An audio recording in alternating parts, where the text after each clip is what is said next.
I also take pride in it that I was the only Pakistani in that IT team that had about like 50 odd countries representation, almost 500 people in the IT department there. I was the only Pakistani. And I was co-chapter leader for OWASP, which is the Open Web Application Security Project in Lahore. And besides that, I'm also the member of the CIIP Law Review Committee. This is the law that the government of Qatar is putting together for critical information infrastructure protection. So we will talk about that law in a little while. And besides that, over the last 7 to 8 years of career, I have worked with organizations like Raytheon and Lockheed Martin for developing cybersecurity frameworks for few information-sensitive organizations in the Middle East. And those of you who probably don't know about Raytheon and Lockheed Martin, they are the ones who develop drones, they are the ones who have developed F-16, and they are the ones who have developed F-35. So these are the kind of scale that we're talking about in terms of security or sensitivity of the information. I just have one quick slide on the company that we represent. It's a joint collaboration, this workshop, between Infogistic and PITB. The company was founded actually in 2011, so it's almost a recent company, but we're based in headquarters. We're based in Lahore, but we have a regional presence in Doha, Qatar. In Qatar, we have a joint venture where we're working in the name of Tycotech Infogistic. In terms of regional presence, we also have presence in Oman and KSA. The focus primarily is on consulting and technology. And in terms of the customer base, we have a global customer base with customers like Saudi Aramco, the Parliament House of Oman, Mobilink, Khoshali Bank, and a few other, that's probably not in the context of this equation. We are on our way to the ISO 27001, and hopefully, inshallah, in a couple of weeks' time, we will be an ISO 27001 certified company. We were declared the best startup company by Pasha in year 2012, and very recently in the All World Network, we were declared the startup to watch. That's a quick rundown of the background that the people have, and in the company. And without taking much time of yours, I would quickly like to move on towards our first session, which is understanding cybersecurity. We all know that information technology has become a cornerstone in eventually all organizations. Way back in 80s to these last 2 decades, in fact 2.5 decades now, there has been a paradigm shift when it comes to using information technology. And as we moved along, cloud computing, social media, and all these things coming up together has given a new dimension to the way transactions take place. And all these transactions take place now in the cloud, in the internet. Right? And this eventually has changed the way the business was conducted. Today we see transactions taking place over the cloud. The mobile applications, the iNet banking, and all those kind of transactions that are happening in the cloud. And that is just because of one thing. What? If we take one thing out of this, all these things, all the applications, all these cloud-based transactions, they would never be possible. Security. Security is one component, but if you just take away internet, you won't be able to even go to the access to the cloud. So that is only possible just because of internet. And how do we define internet? When I was studying, people used to call it internet as a network of networks, right? That's what we define it as. Now I'm trying to lead the discussion forward now. When it comes to a network, in order to enter that network, there has to be some kind of an identification. True? For example, when you are entering a financial network, all of us are distinguishably identified either by our account number, or by our credit card number, or any transaction that you do have a certain unique identification number, right? Whenever you are trying to enter into a transportation network, you are recognized by either your licensing ID. When you are traveling through planes, you have a boarding number or something like that, through which you are distinguishably identified. Whenever you are trying to enter into a health network, you are recognized by your MR number, the medical record number, or by your insurance number. All these are examples of networks. How about internet? What is the unique identification number? IP address. Perfect. But IP address would only tell you about the system details, not the person who was doing it. It would still not give you the idea who was it. If, for example, all of us, we are here, we're like about 40, 50 odd people sitting here. If this system is used for a cyber crime right now, the we would only be able to tell that there was a system in the ITB connected to this network and with this IP address, and this system did it. Who did it? Signature, tokens. But if this system does not have any kind of signatures and tokens, then Fine, go with service provider. but ultimately the service provider can only tell this system was accessed, not the person, me, Vikriya, Sajad, anyone else. Can we be 100% sure who did it? No. Absolutely not. And this is where the dilemma is.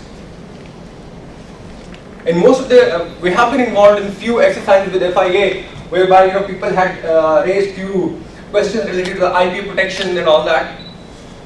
The accuracy that up to what we could get was, alright, this was the system, at this time it was used and all that. Who eventually did it? There was ambiguity. There was a gray area. And just because of that gray area, people try to exploit it. There are threats and risks. There are threats related to people, there are threats related to the processes, how we use them, and there are threats related to technology. Let's have a quick rundown of what are these kind of threats. People have been talking a lot these days about the word social engineering, the social media, right? Social engineering, for all of you, I'm sure all of you would be aware of, but for those who don't know, social engineering is actually an act whereby people divulge on a personal level with each other. People connect with people on a personal level to divulge confidential information. My system is not working. Can I use your system to check my emails? Alright, here you go. And then you have the complete access on the system. And many more examples. It was just one example. I remember, a few years back, a bank was to be acquired, and the complete documentation had not taken place. One of the senior vice president, in his love with the Facebook, he went online, he goes online, and in his Facebook status, he says, in 3 days, our bank will be acquired by another bank. And suddenly, lo and behold, what happens? The shares for the acquiring bank suddenly fell down. So that's how social engineering comes into play. And even there are further categories of dumpster diving that falls into social engineering and all that. Similarly, insider threats. We will talk more about insider threats because insider threats are the most damaging ones, because the person who is inside the organization, he eventually knows everything about the organization. We have few interesting stats about it when we move on. Similarly, vendors and employees, they cause a lot of threats to the organization. When it comes to processes, there are natural disasters, there are access control based examples as well. And then in terms of technology, keyloggers. One of the most simple techniques, and we will talk about a little more complex ones as well. There are softwares available that you could install on my system, and they would eventually, record every punch of stroke that has been done on my system. And not only this, they would be able to send me a log report with the screenshots that this time this person went on to open Chrome, open Google, type this username, type this password, take a print screen and send it back to me. And thanks to my friend Mohammed Sulaiman, who has been setting that up online for me, I kept on receiving emails what he was doing online. I'll show you a few examples when we close down towards the question answer session. So the point was that these kind of systems are available, and just to make things even more worsened, earlier there was the concept, alright, you people may ask, oh, my system is protected, I don't have all these access, nobody can come, nobody can install it. I won't give my system to anyone. But there are certain kind of keyloggers that are hardware based. It's a small chip, a microchip, that you would just plug in through a jacket into your USB device, and you would not even know that there is a USB that has been plugged in. And that USB would contain a keylogger. And it would ultimately, the moment you plug it in, ultimately it would take control and start exfiltrating information back. And then there is hacking, weak algorithms. I'm sure I don't need to go and tell all of you about the story. What happened to one of the leading ID identification provider very recently. Their algorithm was one of the strongest algorithms, but it was decrypted. And ultimately they had to replace all the tokens that they had provided to their customers. And one of the biggest suffering was Lockheed Martin. 50,000 tokens were replaced in Lockheed Martin just because of that, decryption of that algorithm. So there's a lot happening around. Similarly, malicious codes, denial of services, I don't want to take too much time on this. Hence, because of these, all the threats and risks that we talked about, there are certain breaches that could happen related to the confidentiality, availability, and integrity. If there is any way that there is a breach in the confidentiality, availability, or integrity of the information or the data that you possess, then there is certainly, there is a breach. And if there is a breach, then we say that this is an information security breach, right? That's the normal understanding. Whenever we have a compromise on our confidentiality, availability, or integrity of information, there is an information security breach. Now, if that is an information security breach, what is a cybersecurity breach then? Right. How does availability count in security? I mean, if system is not available, it doesn't mean that security is compromised. I mean, it's just not available. No. All right. For example, can you just hold this question for a while so that we could conclude it in the last? But we can give some relevant examples. There are a lot of just because the denial of services, just to conclude it all we know. If somebody starts throwing a denial of service attack on your web applications, for example, or your iNet banking application, then what would happen? The application would no more be available. Yeah. This is the context of that availability. Now, any thoughts about what's your ideas on how we differentiate between information security and cyber security? Any thoughts? While I can just take a glass of water.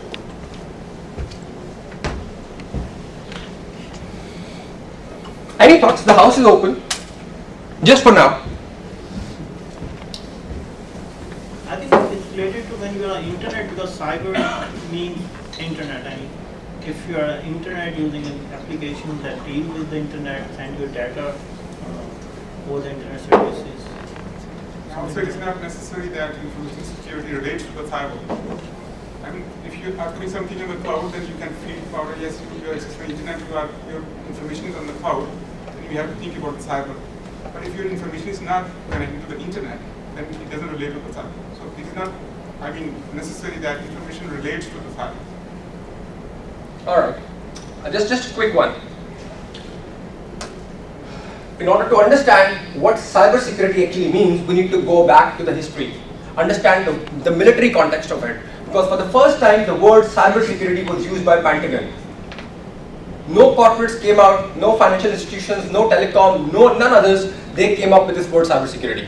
The word cybersecurity came up first from the military context. And military defines cyberspace. In fact, for cybersecurity, we need to go and understand what cyberspace is. They define cyberspace as using electronics and electromagnetic spectrum to store, modify, and exchange data via network systems or related physical infrastructures. So there are two things that we need to keep in mind. One is information, other one is infrastructure.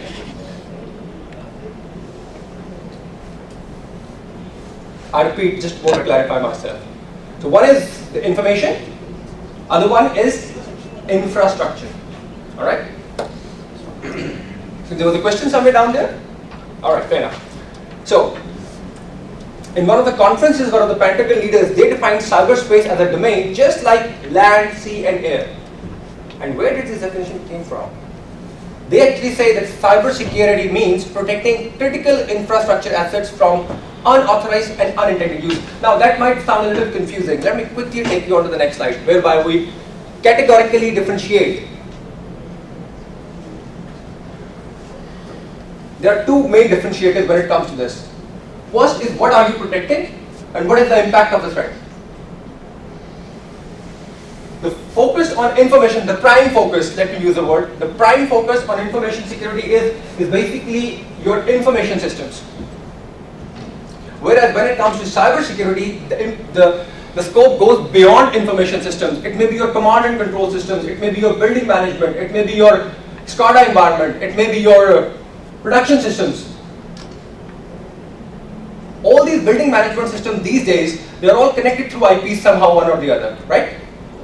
So if someone through an internet or from any other means take care of your complete building, your locks, your jammers, everything, then would you not categorize it as a cybersecurity, right? Now, though for those who are still not able to get it, let me take them back to the movies like Die Hard or Tom Cruise movies. There is a computer geek who has one system which they call it as a supercomputer. He connects it and tries to gain access to all the cameras, all the firewalls, all the data centers. And while Tom Cruise is busy, and doing all his stunts, he's just opening the doors for him. Correct? That's what cybersecurity is. And actually, the word cybersecurity, is in a military context, whereby the impact is far-reaching. That could have a catastrophe in terms of nations coming to conflict with each other, or the existence of a nation becomes, under threat. And it has a far-reaching impact when it comes to cybersecurity. The simplest example of a cybersecurity breach was given by a Pentagon colonel in one of the conferences in NATO. I was just going through that online, and he said, if my pilot is flying a plane and he's not sure that the instructions that he's getting are not coming from his own air traffic control, or he's ambiguous about those instructions, then that is a cybersecurity breach. Because he's not sure where it's coming from. And ultimately the impact could lead to anywhere. I mean, somebody could hack the plane, there could be huge catastrophe when it comes to this. Please. You're focusing on information security at the moment, but I think it's IT security.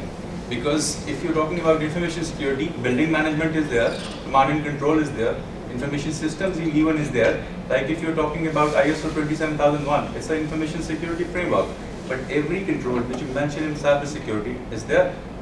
But the context, I just said two differentiators. The context.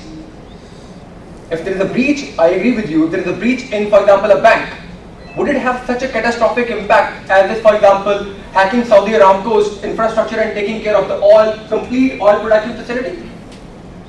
So there are two differentiators. One is what is being protected, and other one is the context in which it is protected.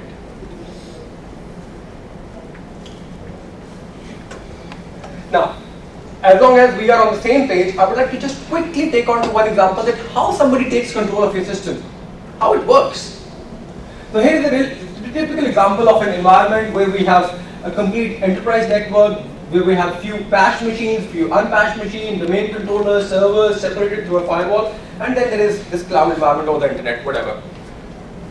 So the first step, what any malicious intender, what he does is tries to place a specific content, a malicious code on a trusted website, whereby everyone had a trust that they would go and download systems. So just go back probably a decade back and you would eventually come up and say, I just downloaded a cracked software, and since then my machine has been working extremely slow.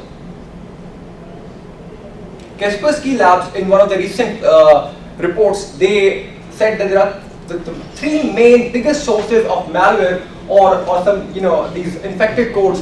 One of them is downloadable sites, social engineering, and then ultimately the pornographic websites. So people go there and ultimately download something, or if not download something, just open it. The malware would come down onto on your system. So the moment it hits an unpatched machine, I repeat the word, unpatched machine, the malware would start working and would ultimately be able to take this. The hacker would ultimately be able to take control of your machine through that malware. And from there on, it creates a reverse backdoor, a secure channel whereby he can either take the information away from this system, or if he likes, he could infiltrate into other systems as well. Take it as a host and move on. So ultimately, it keeps on moving around and takes control of your domain controllers and starts exfiltrating the secret information from your servers. And this step is done in such a way that even your AVs at times are not able to identify that there is a secure channel that exists and is transmitting information from my systems.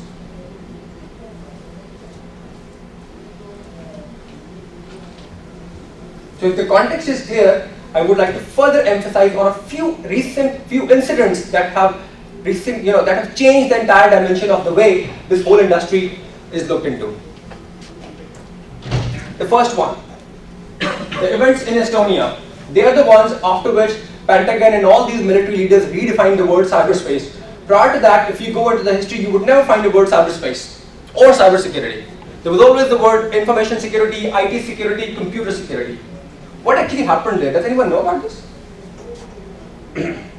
In 2007, on a conflict with Russia, they came under a huge cyber attack, a nationwide cyber attack. all the banks, all the telecom, and all major ministry websites, they were taken down by the hackers. It is alleged, I use the word alleged, I hope there is no Russian here, they were done by the Russians. And all the documentary, it's available, that it was an organized cybercrime conducted by Russia on the digital space of Estonia for complete 1 week. And Estonia is not like a country like Pakistan where few people use online transactions, few people not. Most of the transactions were done online. So the nation came on a standstill. And so worse was the impact that when the Estonian president went online to tell the nation that we are under a cyber attack, the hackers took control of the broadcast as well. So if I just want to recall it, somebody seen Die Hard? Can you relate it to the context then?